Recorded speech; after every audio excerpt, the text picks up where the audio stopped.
Hello, hello, hello. All right. Welcome to Facebook Live. I feel like I really have my shit together today. I feel like I have it together because I have like a super dry mouth for some really weird reason. So I'm chewing a lot of gum today. Anyway, welcome to today's Facebook Live. I'm praying that I'm doing this the right way because I've totally massacred it the last little while. So we're going to get rolling in about 30 seconds. I'm actually early. So that's a first for me. So we're going to just take it 30 seconds. We're going to get rolling on one of my favorite topics, which is why we're so damn afraid to ask people for business that we know. Anyway, you'll notice I'm actually operating from a different location today. Lots of different things. We are moving our office space currently. So we shut it down. We were downtown pre-COVID and stuff. And anyway, long story short, I don't know. It was just like, I came back to it and I was looking at my office space and I'm like, man, it was like so dark and dreary. And if you know anything about me, I just can't operate like that.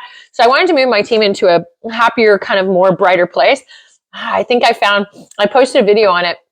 I think I found the most gorgeous spot. So anyway, I'm totally in love with it. All right, we're going to get rolling. Let's get this show on the road here, okay? We're going to be talking today about one of the most important things. I'm not sure why the little thing. I won't be able to read any messages. I'm just letting everybody know that because I'm too, excuse my expression, I'm too into what I'm saying. So if you have any questions, let me know later on.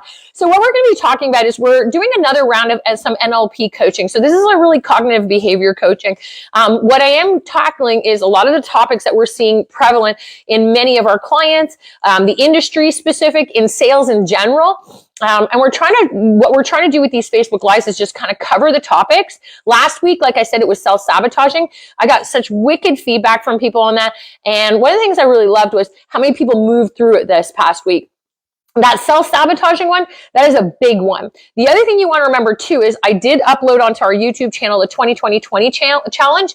And I will tell you right now, it's not for everybody, okay? If you're going to hold yourself back, it's not going to work for you. But if you're looking to try something a little bit different, and we're going to talk about some of this today, is that 2020 challenge, we're seeing results within 48 hours, okay? So if you do it twice, 2 rounds of it, I mean, I can tell you till the cows come home, but if you're looking to change your business and you really want to add some easy layers in, that's what I was trying to help you with. I mean, that's just easy layers that our clients who are trying that 2020 are killing it. So I would suggest go to our YouTube channel, take a look at that.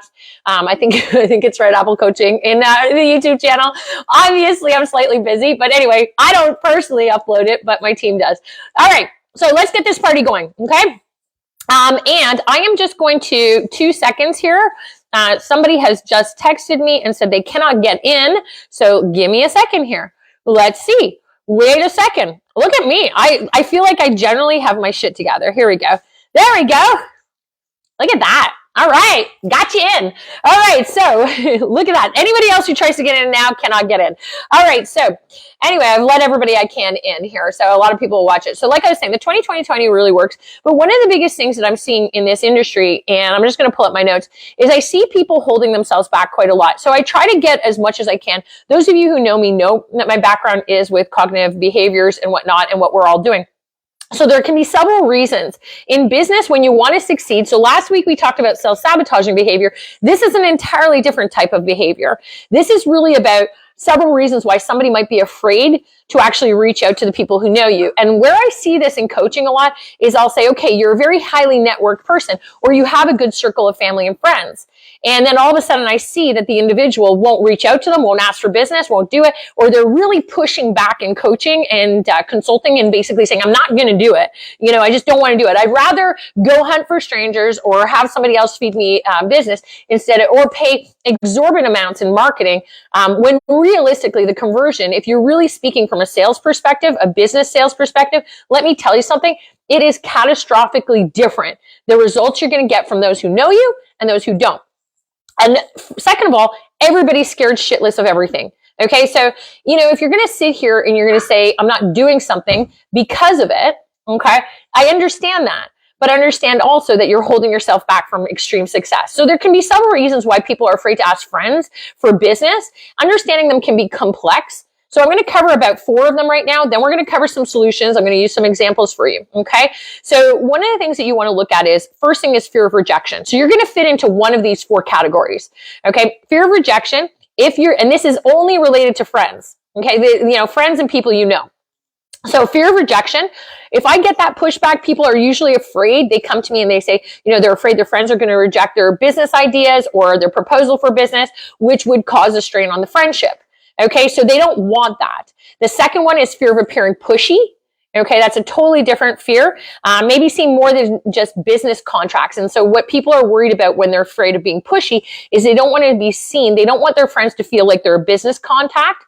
Okay, and that's a different thing. So by asking for business, a lot of the times the sales rep will feel like they're pressuring somebody or using their friendship as a personal game. Okay, that's a big one. I mean, I would say that I hear that every single day. I don't want my friends to feel like they're a business, game, just by being friends with somebody. And I get that a lot too, because I am a highly connected person. So a lot of people are afraid to kind of say, hey, do you know anybody who wants to join my team or whatever the case is? And it's like, it's okay. I'm going to give you a different perspective on that in a second. So it's the personal gain that people get really worried about. Fear of failure. When it comes to calling friends, I don't get this one a lot, but a lot of people are, they're afraid that, that perhaps if they're reaching out to their friends, the business may have more personal stakes. So they may feel like it's you're letting people think that you have a failing business by asking them if they're going to support your business. So that's kind of where it comes down, is it's mostly being rejected by that friendship, but then also having the impression of making yourself look like your business isn't succeeding because you're asking for business. So that's an interesting one. And then the final one is fear of damaging relationships. So a lot of people are worried that if they ask their friend for business, that they're blurring the lines between the personal and the professional relationship, which may lead to a misunderstanding, or even the friendship ending. So a lot of the times, how do I figure that out as a coach? I listen.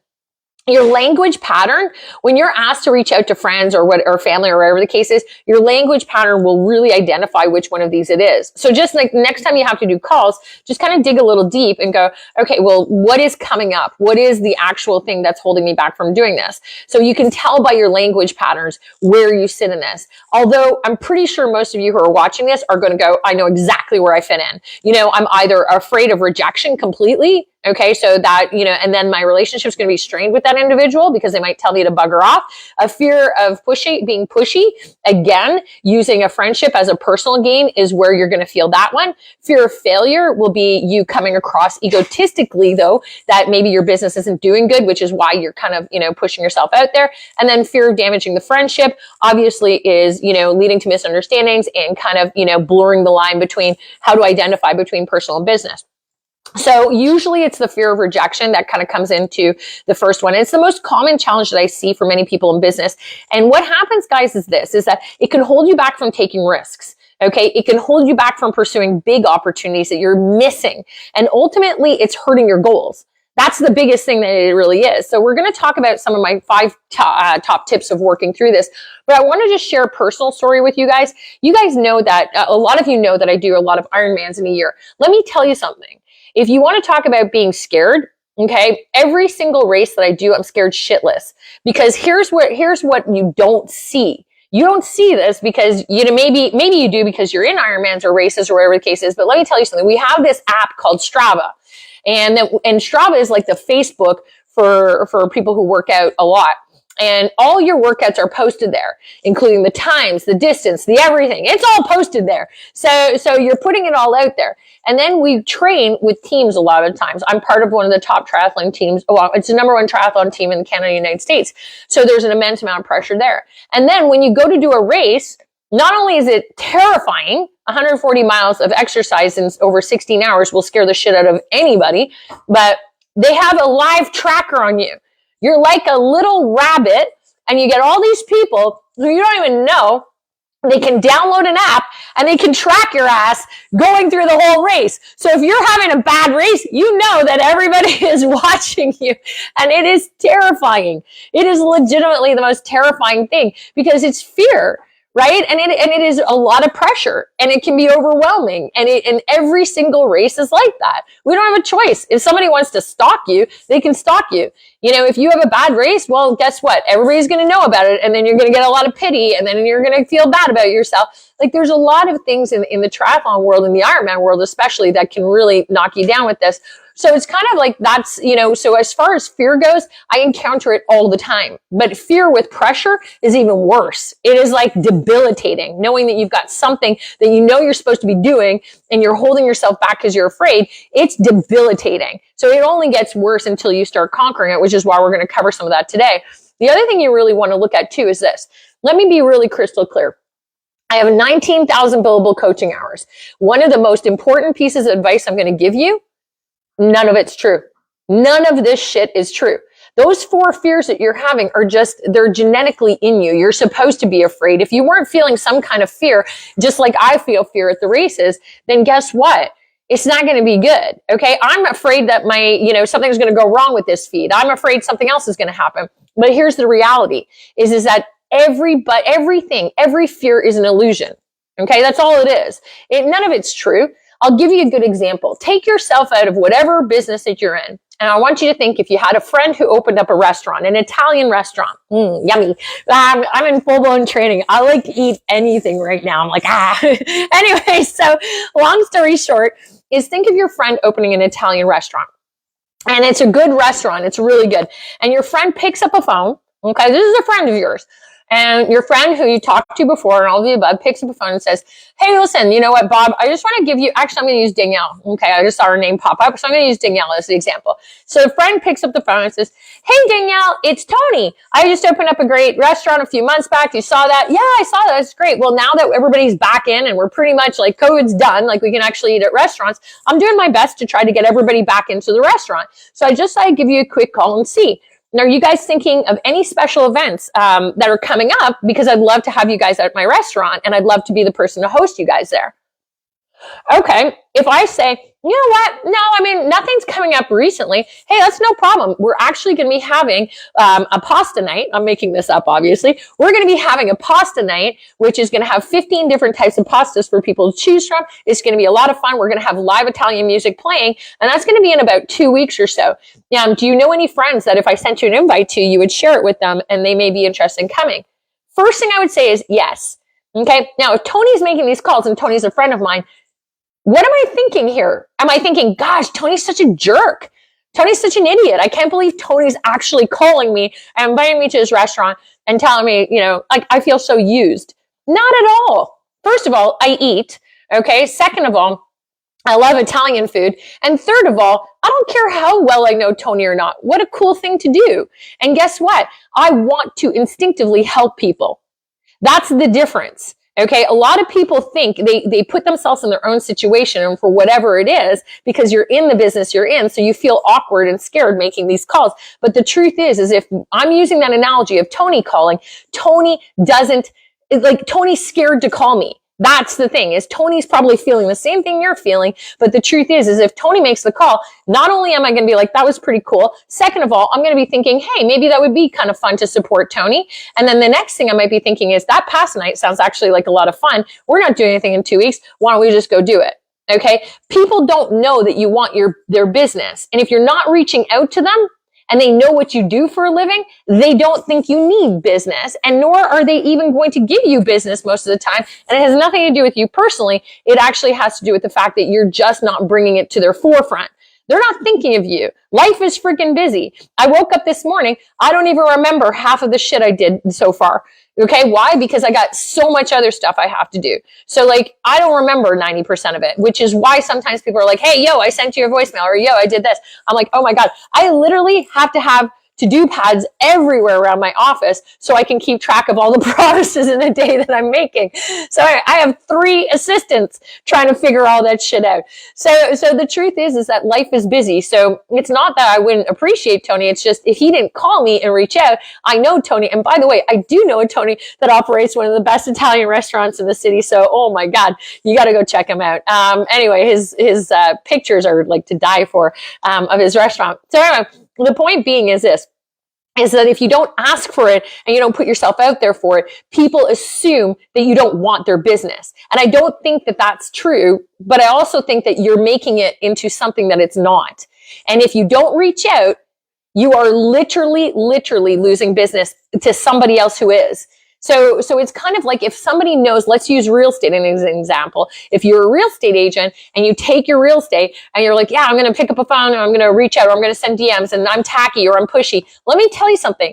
They know you're a real estate agent because it's not a secret. If it is a secret, you're definitely in the wrong business, but they know that you're a real estate agent and we're going through 8 rate changes in the last year and we're going through a market that nobody has a clue about. Okay, because it's very confusing, yet you're not reaching out just to even see if they need any help or have any questions to answer.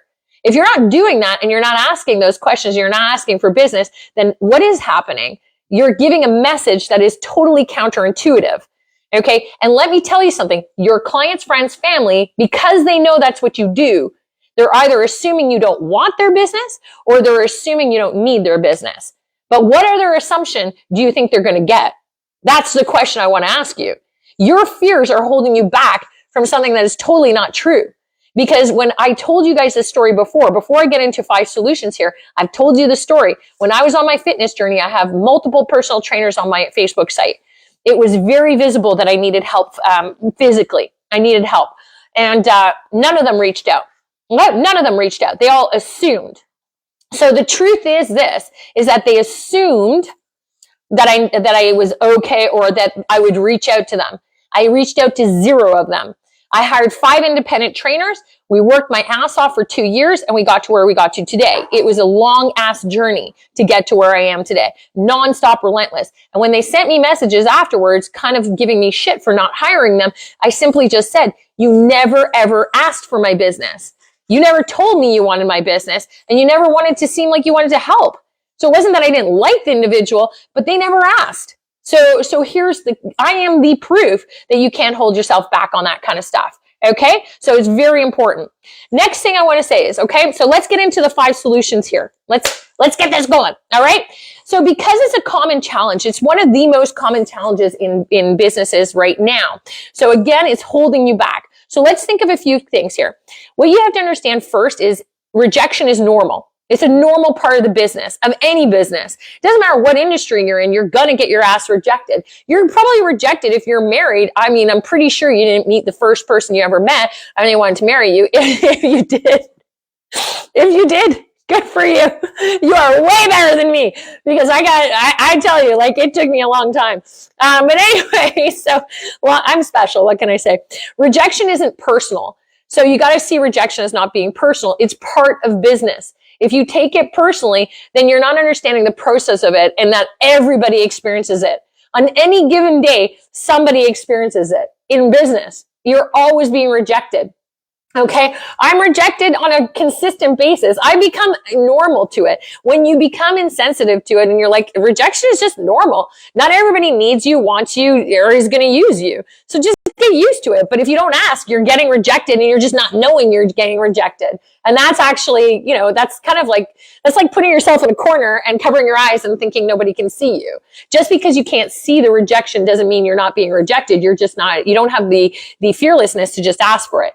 Then what I want you to do is learn from rejection. Okay. So once you accept rejection, learn from it. That's the next phase. Learn it and use it as an opportunity to improve. So when I'm being rejected from stuff, I just look at it and say, how can I get better? I want to know feedback on it. I want to know why I'm being rejected. I want to use the information to improve. Then I want to do the next step, which is step number 3, which is focus on the positives. Instead of always focusing on rejection, focus on the ones that didn't reject. Focus on the success that you had and celebrate the achievements. I'm big on celebrating achievements. So one of the most important things, I was coaching somebody this morning who did less than 20 reach outs and got an actual client. It's about a 15K client that they just got. And I'm like, that's perfect. And I'm like, that's amazing. So this person got it.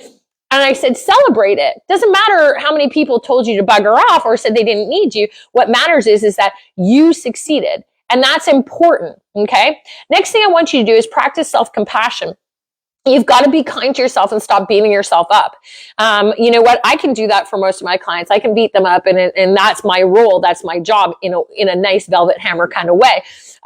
But don't go up and beat yourself up if you get rejected. Don't make it something bigger than you are. Acknowledge that you're doing your best and give yourself a pat on the back. If you only did 5 reach outs, but you never did 5 reach outs before to people, then for the love of God, give yourself a pat on the back and say, hey, you know what? I'm really proud of myself. I freaking did it. You know, it's very self-sabotaging to go and keep beating yourself up on stuff. And then the final thing is take action. Okay. The more you take action, the less less fear you're going to feel. Fear is just something that, the first time I ever did an Ironman race, I literally was throwing up maybe for 2 weeks in advance. I had hives all over my body. I was like, seriously, I think I had clumps of hair falling out. I chose Lake Michigan and I was like terrified I was going to die drowning. And I was up until the minute I was going to do it. And there was a lot of things. I didn't sleep. I didn't drink. I didn't eat. Like, it was a really the fear was physical and it was real. But the thing is that, I knew if I showed up at the starting line, if I showed up there, if I did what I had to do, I know I would succeed and it would get easier. And it did. Because the minute that gun went off and you jump into the ocean, you're terrified. But the fear gets you. Okay. So that's really what happens is the second Ironman, instead of puking for 7 days, I puked for 6. And, and every Ironman, it seems to get less and less and less. So it's like, so at the end of the day, it's one of those things where it's like over and over and over again. If you do something, the fear gets less and less and less. And that's natural. If you look at, nobody watching this is 10 years old. If they are, we've got a problem. But anyway, they've learned a few swear words. But the thing is the more you've done it, okay, the more that you're going to see that the fear disappears. It's a thing, right? But if you live in it all the time, you're going to be stuck in it, which is important. So remember that, okay, that was fun. That was really great. I was like, I get a little too animated here. Anyway, but remember this, guys, okay? As I was wrapping up, that's not a fear of mine, by the way, to screw up on Facebook Live. It happens on a regular basis. The biggest thing that I want you guys to remember is this, okay, is that fear is something that you can overcome. All right. It is really viable to overcome fear. And it's something that paralyzes so many people in this industry. And I summarized it up here. I said, remember that fear of rejection is natural. This is a natural feeling that you're feeling, and it's okay to feel it. That's what you have to remember too, is that too many people try to bottle this shit up and say, I don't want to feel it. You got to feel it. Don't let it hold you back though from pursuing dreams and goals. Okay. If you're afraid of rejection, or you're afraid of calling people, or you're afraid of doing something, don't let it hold you back. You got to work through this shit. And the more you work through it, the more you're going to see massive success come from it. But the more you hold yourself back into it, the less that you're going to see the results. And the difference is that if you think anybody out there is not afraid to ask their friends and their family and other people, if you don't think that that's actually something that they live with too, they do. The difference is they've done it more than you have. Okay. So they've done it more than you have. They've overcome the fear. They're okay with rejection, and they're learning from it, and they're growing from it, and they're producing revenue and growing their businesses from it. It's so easy to do. Just don't let it hold you back. Practice those 5 steps. Watch this again. We'll upload it here and keep up with it. Okay. So my challenge to you guys is that don't let it hold you back. Try it out. Go into it. And remember the Tony story. Okay. Remember that. Tony with the restaurant. Okay. There was nothing odd about that. I don't think any of you would have felt, icky. Okay. What is icky is calling somebody and asking directly for business and not really having any kind of, just being like hungry, like, hey, I want you to do this. No, the way I explained it was very simple. He told a little story, said, here's what I'd love, asked if there was anything he could do. That's all you have to do. Okay. Put your toe in the water, give it a shot. Let me know how it works out. Bye for now.